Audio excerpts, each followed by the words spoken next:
When we finished at Summer Godly Hour last night, we'd grouped our thoughts into three broad categories of problem. One was, if we wanted to set up a hackerspace, there are questions about finance and managing the facilities, and what's the business model for how you do this. There are questions about how the membership of it might be structured, and what's the institutional relationship between somewhere like this and something that's supposed to be a grassroots community project with no sort of official leadership. And then there's also the thought of a public interface. What's the relationship between the hackerspace, the people who work there, the things they produced, and the 200,000 people who walk through our front door every year, not daily. That may be too much.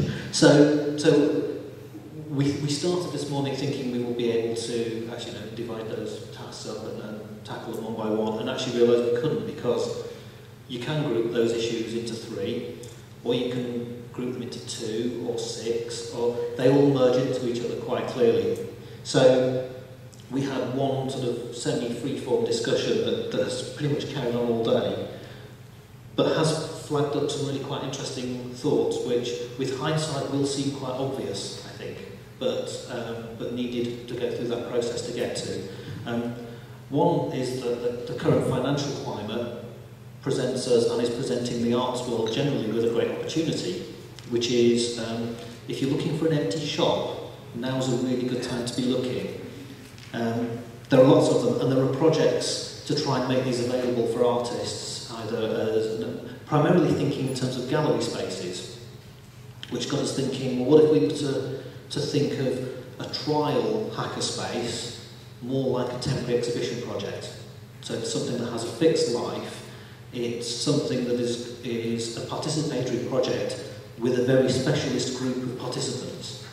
That we use this space, which because it's in the shop is very visible, it's very public, but also has the space for a hackerspace community to grow, to work out over a short period of time how it would work, how they would work with each other, the relationship between what they're doing and what we want to do.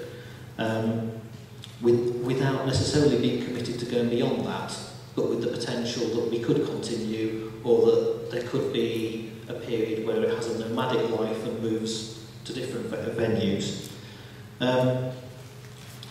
And that sort of felt like that's more in keeping both with the spirit of hackerspace. Ironically, it's also how an awful lot of science centres started up around the world.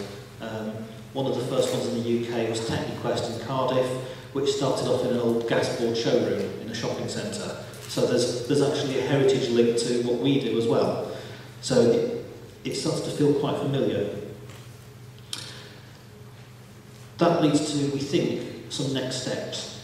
The first one really is to meet with the potential community that would take part in this. And I think I don't know if Ian spoke to everybody, certainly around our table, we've got access to some of those people already. There's a group called Dorkbot, who are the people who do strange things with electricity, who will have a meeting upstairs in one of our labs in November.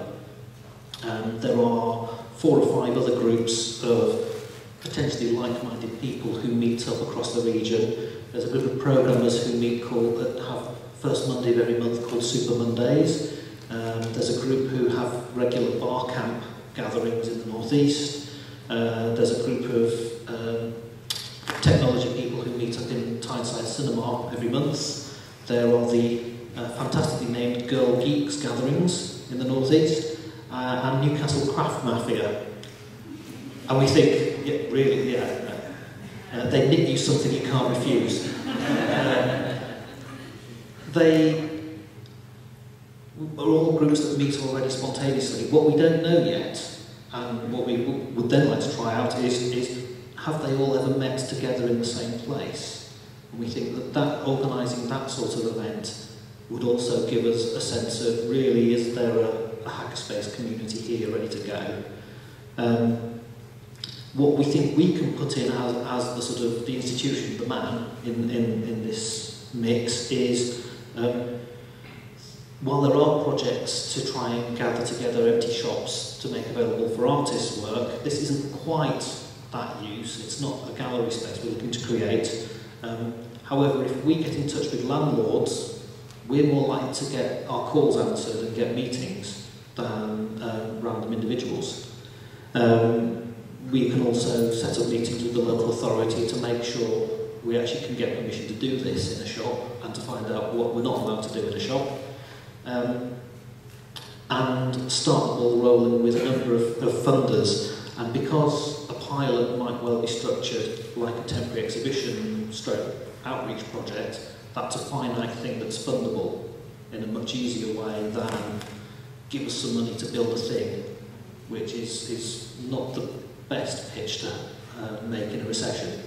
So from something that was quite free-form and quite vague, I think we've actually got the start of a project plan. So thank you for Nina and Jim for setting this up.